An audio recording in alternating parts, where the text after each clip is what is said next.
요즘 월급 빼고 다 오른다는 푸념이 나오고 있는데요. 그런데 유독 쌀만은 바닥세에서 벗어나지 못하고 있습니다. 쌀 수급 문제를 떠나 농정당국의 무관심이 쌀 산업 위기를 초래하고 있다는 지적이 나오고 있습니다. 김진선 기자입니다.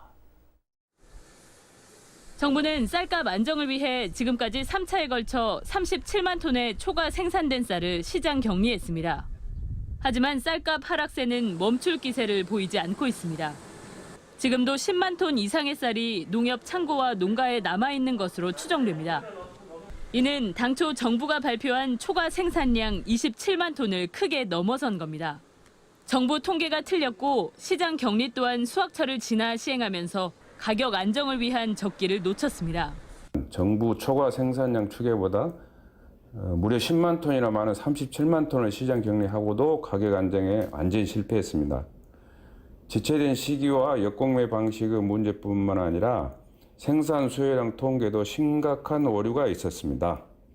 현행 양곡관리법은 초과 생산량이 3% 이상이거나 가격이 평년 대비 5% 이상 떨어지면 시장 격리할 수 있다고 명시하고 있습니다. 하지만 의무 시행 조항이 없어 결국 정부 의지에 달려 있습니다.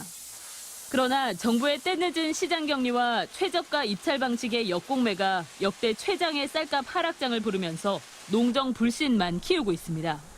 중앙회를 통해서 손실 보전을 정부에다 요청을 했는데 검토 결과 예산상 어려운 것으로 답변이 온 걸로 알고 있고요.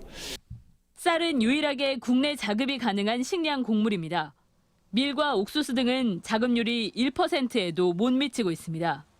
그런데 1인당 쌀 소비량은 지난 30년 동안 3분의 1로 크게 줄었습니다. 쌀 가공산업은 파동 때만 반짝 관심을 끌었을 뿐 진전이 전혀 없는 실정입니다. 전체 농가의 40% 이상이 벼농사를 짓고 있어 쌀의 위기는 국내 농업의 붕괴로 이어질 수 있습니다.